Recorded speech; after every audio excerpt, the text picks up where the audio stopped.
This next one comes from a ranger located in Tennessee and has had several encounters with something they can't explain. In his email, he just asked to be referred to as John. Specifically, he worked at the Obed Wild Scenic River. To give a little more background into who he is and the area, it's pretty heavily wooded in north-central Tennessee, just north of the Cumberland Plateau. John described himself as a lifelong outdoorsman, having never really been afraid of anything in nature.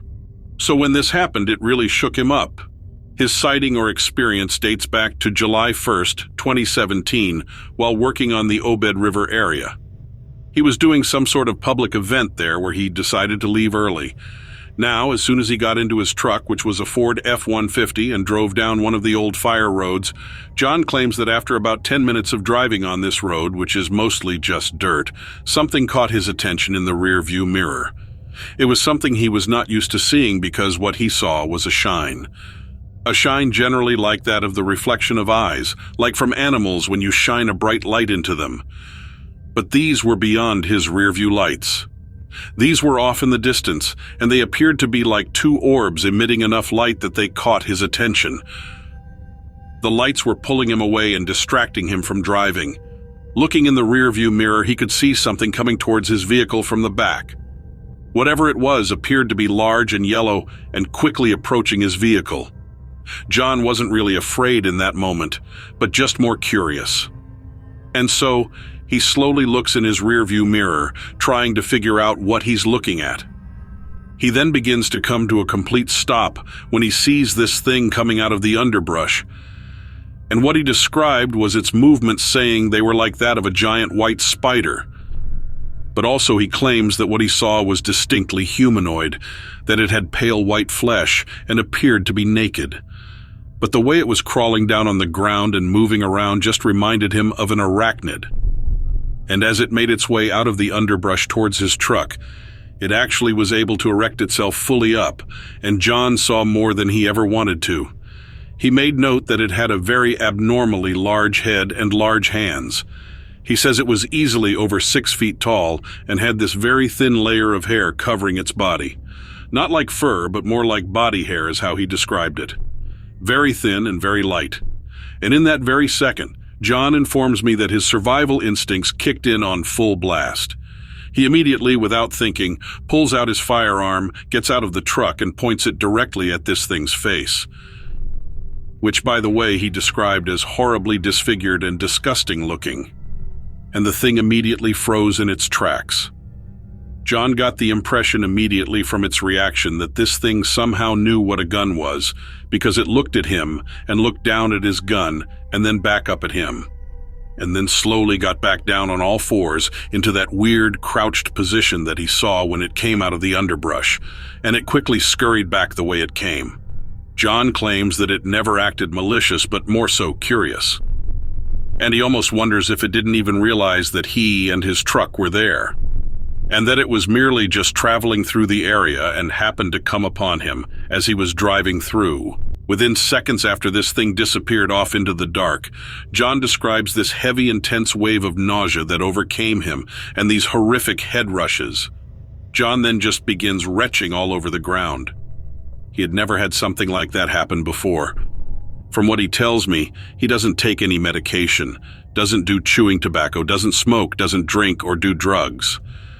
So for this to happen out of the blue, and to coincidentally happen right after this experience, is very strange. Well, he wasn't completely terrified in the moment, but it did shake him up, and he was disturbed by the situation.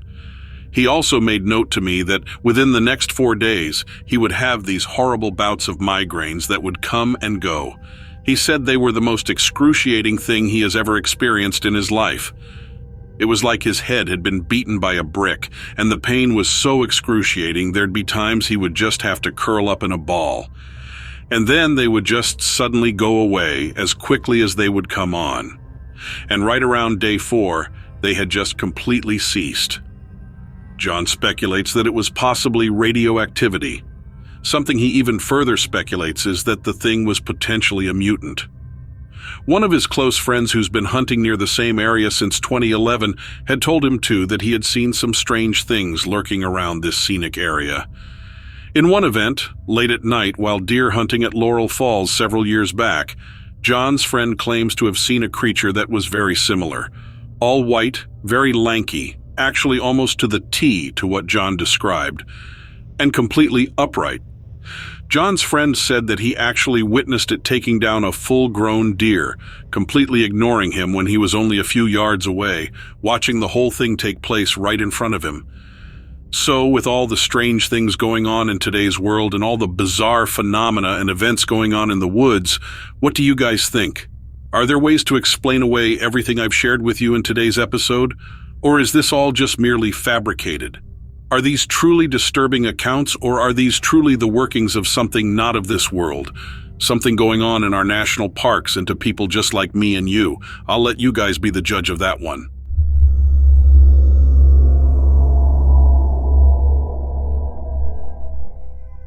Halloween brings out the weirdos. We all know by now, right? The season seeps into their veins and compels them to act. They cause a scene in public. They catch your eye and make you wonder. Maybe they get behind the wheel and cause an accident. It's as common as it is frustrating. I work in a parking garage, and even there I see all sorts. In the fall, a seasonal haunted house opens up across the street, and it acts like a magnet for the strange and the curious. It takes a certain kind of person to want to be scared, you know? I never understood it personally. I never understood why you would want to feel your skin crawl. On this particular October night, my compliance didn't much matter. My normal night was determined to wilt and change. The quiet evening shed off its skin and transformed into something else before I could tell what was happening. From my seat behind the security monitors, I spotted a man wandering an empty floor of the garage. He was dressed uncharacteristically well for the area. I figured he was drunk and turned around, confused by the peculiar layout of the garage. That happened pretty often, you see. I don't know who built or designed the structure, but there were stairwells that only linked specific floors. Doors that seemed to lead nowhere. If you didn't follow the marked path, it was easy to get lost or confused. It happened to me the first few nights I worked there. You would guide a guest back to the safety of the street at least once a week. I made my way to the empty level of the garage and called out for the stranger. Now that I was on the floor, I couldn't see him. His only way out would have led him past me, so I knew he hadn't escaped on his own. Where did he go? I checked around the support pillars and peeked into a few of the maintenance doors. There wasn't a man or woman to be found. I was alone, and then I wasn't. I turned around suddenly and saw him. He was standing in the middle of the garage, exactly where I'd expected him the first time. Somehow I'd overlooked him on my approach. If he was there all along, I must have passed him at least 3 times as my search intensified. I called out again. This time my words made the stranger turn toward me. That's when I first saw the mask. His face still looked human enough, but his skin looked like it was covered in scales. His nose was flat, and his lips were thin. He looked like something had stepped out of a science fiction show. I believed right away that he was an actor.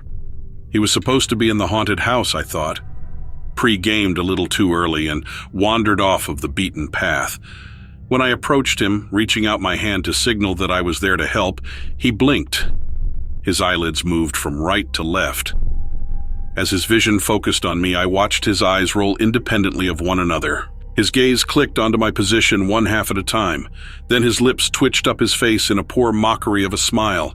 His teeth were short and looked like they'd been filed down. No man could have been born with teeth like that. I ignored the pit in my stomach and tried to swallow the anxious spit that had filled my mouth. I made a quick rationalization. It was a costume. The makeup or the prosthetics or whatever they were wearing, they were top of the line. I wouldn't know any differently, would I? I tried to open my mouth and return to the routine. Can I help you back to the street? Can I help you find your car? I stumbled over the words. And as I watched, staring at this man without so much as blinking or looking away, he changed. Those scales shimmered and started to take on a different color. Before a minute had passed, the ridges on his skin weren't so visible, and the color was a lot closer to my own. His lips seemed to fill out, and with a bit of effort, I could see him blinking normally, looking right like a man, except for the teeth that remained pointed. He changed almost completely. Blended in. Is that why I didn't see him when I first reached that floor? Then the stranger mimicked my gesture from moments ago. He reached toward me. His body language said, "Let me help," but my mind was already screaming to run. I did exactly that. I got out of there as quickly as I could, all the way down and out, juggling my cell phone and trying to call my coworkers. I couldn't stay there. I didn't. I tried explaining what I saw as I was leaving, but my peers were being a little too stubborn. Their minds were made up early on. They figured I was the one who'd gotten confused. I could tell that they were worried about me, but they weren't helping my situation. None of them saw the man that night. It was business as usual, or so they said. A couple weirdos coming to visit the haunted house, nothing more. But I knew better. I still know better. Maybe it isn't just the strange people that get called out by the autumn weather. Maybe it's just the strange in general. The most peculiar things that walk this earth. Like a man with lizard skin, with eyes that closed the wrong way and teeth that were a little too sharp. What do you think? Have you ever seen something like that? Have you ever locked eyes with somebody and just knew that something was wrong with them? You'd know better than me, I guess. Did I imagine that man?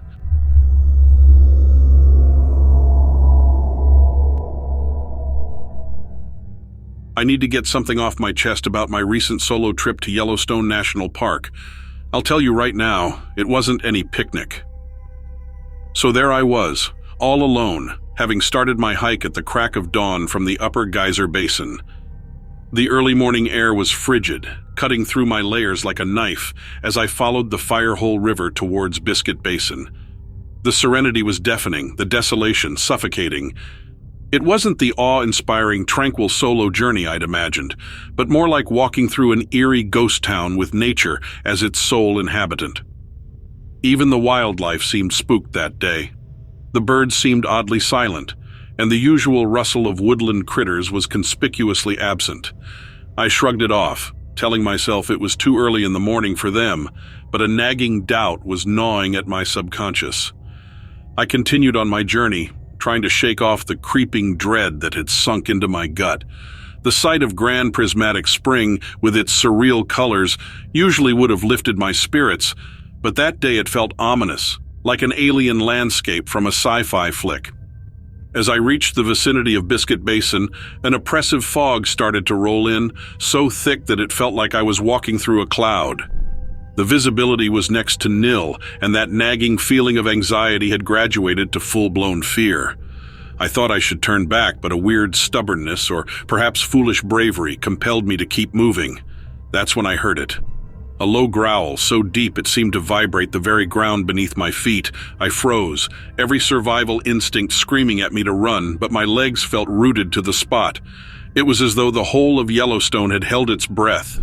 I won't sugarcoat it. I was terrified. Every hair on my body stood on end, and a cold sweat broke out on my forehead. Just when I thought it couldn't get worse, a shadowy figure emerged from the fog. A bear? Maybe. Or maybe it was my imagination, fueled by fear and the foggy landscape. I didn't stick around to find out. Something primal in me kicked in, and I started running, bolting through the fog, tripping over tree roots and slipping on the wet rocks. I didn't stop until I reached the safety of my car, panting and shaking like a leaf in a storm. Whatever was out there in that fog stayed with me long after I left Yellowstone. It's not a story I often share because, frankly, it scares the hell out of me. But I thought I'd put it out here, just a reminder that nature is not always the serene, beautiful thing we imagine. It can be raw, wild, and sometimes downright terrifying.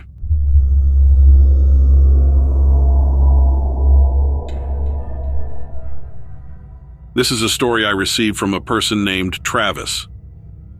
Travis's story goes all the way back to when he was hiking in the Appalachian Mountains back in 2015. His plan was to go camping by himself out in the backcountry, but was worried about not being able to find a suitable place. But he still just wanted to go ahead at the trailhead and hike around and see what he could find. Maybe he could make a makeshift campsite with only his small tent and at least squeeze in a night or two versus figuring out a week-long stay like he had originally planned. The weather was perfect. Light winds, about 50 or so degrees, and partly cloudy, enough for him to enjoy a lovely camping trip. At this point, he had been hiking for probably about 3 or so hours and did not see anybody else on the trail. Apparently, that wasn't uncommon for the area, since the further you get out on this specific trail, it's much more secluded from civilization. As he continued his trek, he notices something very odd in the forest, and that is the fact that everything around him had begun to grow eerily quiet, besides his own footsteps crunching over twigs and leaves along the trail. And what's also interesting is that this portion of the trail is thick with underbrush on both sides, and usually, at least all throughout the morning, he couldn't hear birds singing or wildlife erupting with noise and life. It's as if they had all fled or just seemed to be hiding and keeping low. The deeper into the woods he traversed, the more eerie things became, and the more his hairs on the back of his neck began to prickle like something was wrong. And the more he realized that it's like every living creature had vacated this part of nature. He hated to think about it, but all he could envision was rats leaving a sinking ship. At this point, he felt almost in a fishbowl in a sense, even though he was completely alone and hadn't seen anybody on the trail that day. He felt as though the woods were watching him, and every so often he would hear what sounded like footsteps crunching through the forest behind him, almost as if someone was tailing him. And every time he turned around to investigate, there was no one there. It was as if he was being stalked by some invisible entity. After some time, his paranoia grew stronger, and he couldn't take it anymore. He turned around and began to head back towards the trailhead, hoping to put as much distance between himself and whatever was out there. He walked faster, almost jogging back towards the trailhead, and as he did, he felt a sudden gust of wind behind him, as if something was right on his heels. He turned around and saw nothing, but the feeling persisted, and it only intensified his fear. He picked up his pace and finally reached the trailhead, relieved to be out of the woods. But as he turned to look back one last time, he saw a figure standing among the trees, barely visible, and staring at him. The figure was tall and slender, with long arms and an unnaturally elongated neck. The figure's eyes glowed with an intense light, and Travis could feel its gaze piercing through him. He quickly turned away and got into his car, driving off as fast as he could, leaving the Appalachian Mountains behind him. Travis's encounter in the Appalachian Mountains left him deeply shaken, and he couldn't explain what he had seen. He didn't dare to return to those woods again, and he warned others to stay away as well.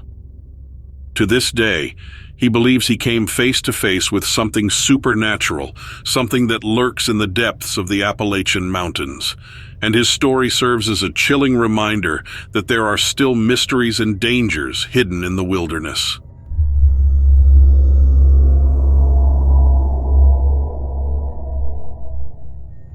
I took a job that had me working the night shift. I didn't really mind too much. The sleep schedule change was a bit of a challenge at first, but I got used to it. The drive to and from work was a lot less complicated with fewer cars on the road.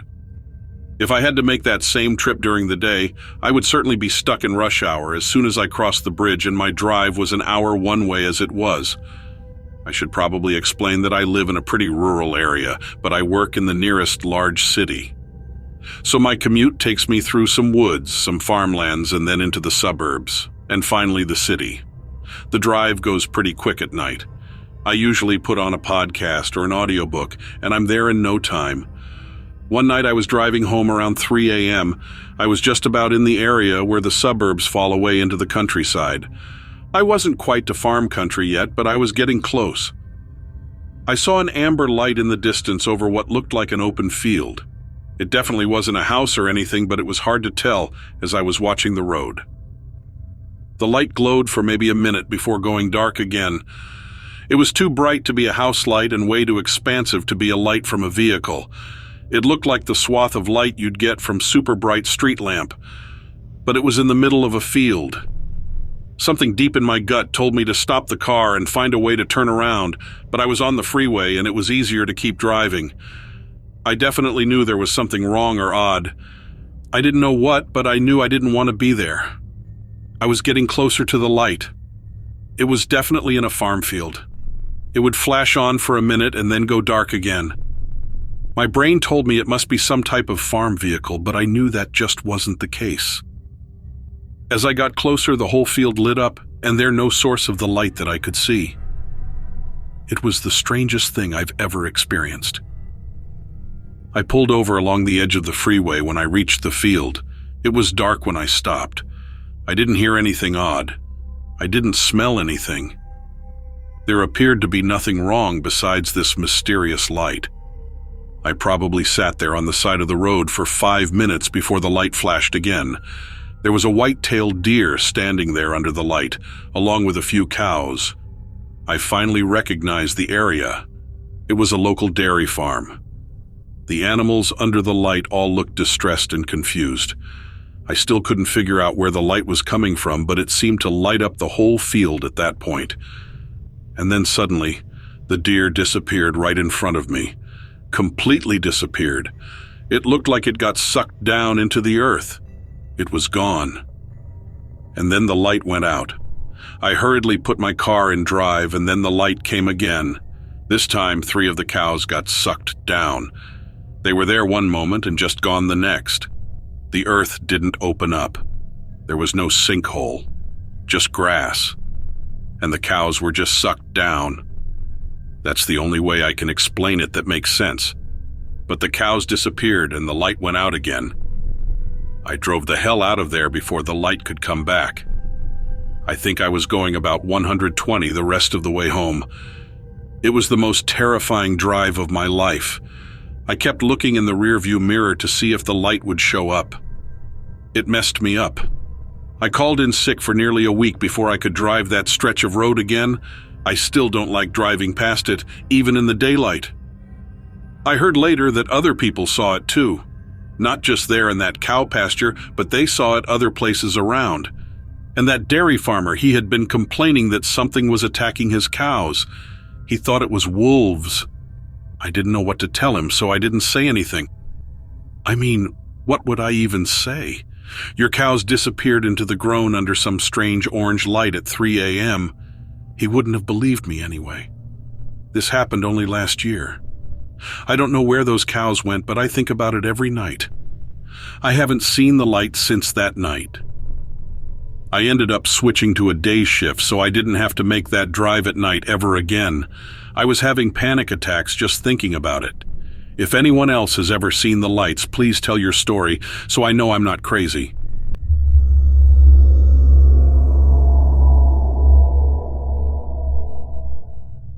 I gotta tell you, that night is still fresh as the morning dew in my mind. I was new, green as grass, just started as a ranger in the Allegheny National Forest. Jerry, my partner, was an old hand, been doing this for years, the kind of guy who's so at home in the woods that he makes Daniel Boone look like a city slicker. Anyway, we were out doing some trail maintenance, the usual stuff, fixing signs, clearing brush, that kind of thing. It was then I saw it, this thing. It was like a dog, but not just any dog. Picture a hound on steroids with something wild, fierce, and straight-up feral about it. It had these eyes, I swear they were almost human, glowing like burning coals. And it was huge. Werewolf sounds crazy, but that's the only thing I could compare it to. The sight of it raised the hair on the back of my neck. Jerry saw it too. I remember his face going white as a sheet. "That ain't right," he muttered, clutching the handle of his spade a little tighter. But the creature was gone as quick as it appeared, melting into the underbrush like a shadow. By the time night fell, we had almost convinced ourselves it was a trick of the light or some exotic critter escaped from a zoo. We were in this little cabin way out on the trails, the kind of place that gets so dark at night you can't see your hand in front of your face. Now you've got to understand something about the forest at night. It's not quiet like you might think. It's alive with sounds, wind in the trees, the rustling of leaves, distant hoots and caws, but this was different. This was a growl. It was low and throaty, almost like the rumble of an earthquake. It started quiet, then grew louder, closer, Jerry and I exchanged glances. That growl, it wasn't like anything we'd ever heard. It seemed to vibrate in our chests, get under our skin. Every instinct I had was screaming at me to bolt, but we were in the middle of the forest, miles from anywhere. Then there were scratches, long, deliberate, at the cabin door. The sound sent shivers down my spine. I remember grabbing a flashlight and a hunting knife. That was all we had.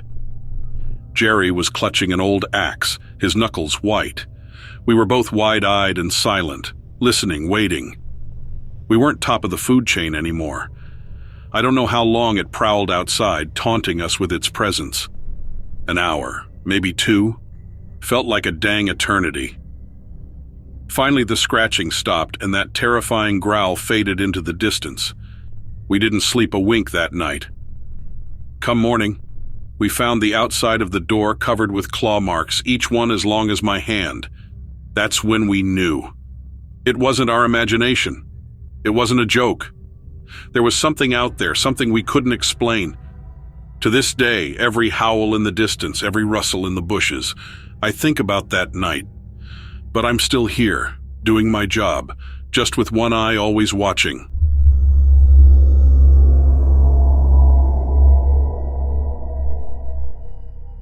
Here in the remotest parts of this land, we don't see much at night. However, I feel compelled to write about an incident that happened back in autumn of 2002. Something that has disturbed me ever since and made me feel afraid to sleep or even leave my house for a long time. I was living in a farmhouse with my new husband and daughter. My daughter at the time was only around 6 months old, and she kept waking during the night. I would have to get up with her at least once every night to settle her, feed her, and pacify her. At times I would sing a lullaby in the kitchen as I cradled her, and I would look out at the empty apartment blocks. Mostly I liked looking at the small communal garden we were given as a grant from the government. On one occasion, my husband made a joke that my lullaby would attract criminals to the apartment complex. It was quite a haunting tune, he said. It was a tune that my own grandmother had sung to me, and she left me the words on a little sheet of paper. She always told me that it kept evil spirits away and would protect the crops from any scourges. I was not aware that it sounded haunting because I was so used to it, and honestly, soothed by it. But occasionally as I sang it to my daughter, I would see little flickers of light out in the other windows of the apartment complex, as if people had awoken to my singing. On this particular night, I was singing the lullaby, and then heard a screeching sound from the small garden outside. Walking over to my window, still singing the lullaby, I saw something that nearly made me drop my daughter. This creature, something that was not human, was something I'd never seen. And it was like it was staring at me, red eyes, but slits almost. It appeared to be the size and shape of a hyena, and that was really the only creature it reminded me of. It was brown and had kind of a long tail, but what was most peculiar was that the creature had large wings. They kind of extended outwards like a huge web, and it was really pale on the inside. It was bizarre and frighteningly ugly. I covered my daughter's eyes, but I had a feeling that she had glimpsed it. Its face was weird too. It was kind of goblin fox-like, and it had strange features and was terrifying and demonic. I tried to call for my husband, but words would not leave my mouth. I was totally perplexed by this creature that was sitting in the garden just yards away. I felt sick and troubled. Where had this creature come from? What did it want from me? These were all questions that stirred in my mind. And eventually, I managed to back away from the window and walk up the stairs. I awoke my husband, who totally believed me and came down with a raised baseball bat. When we got down to the window, the creature had gone. We debated calling the police, but we decided not to. We didn't want to make the police think that I was off my rocker and a threat or danger to my child. All I know is there are wild and not so wonderful creatures in the animal kingdom. Things that even the most explorative environmentalists can't comprehend. Whatever it was, I saw it with my own 2 eyes. And because it was so disturbing, I have lived a life fraught with tensions and anxiety ever since. My daughter, too, has now encountered problems of her own. Now 20, she still experiences night terrors and calls me in panic if she is home alone. It's as if that memory has been etched into her brain. But I have never brought it to fruition. I have never discussed it with her, but it's definitely affecting her. Now, we stayed at that apartment for 2 years after the incident, and any time I had to wake during the night to go to the kitchen, I would feel dread expecting to see this thing out there again. I feared it was waiting to reappear and resurface those horrible memories. Thank goodness my husband came down with me every time after that. And luckily, as my daughter got older, I had to do it less and less. Anyway, it never did surface again, and that was the only time I would see it.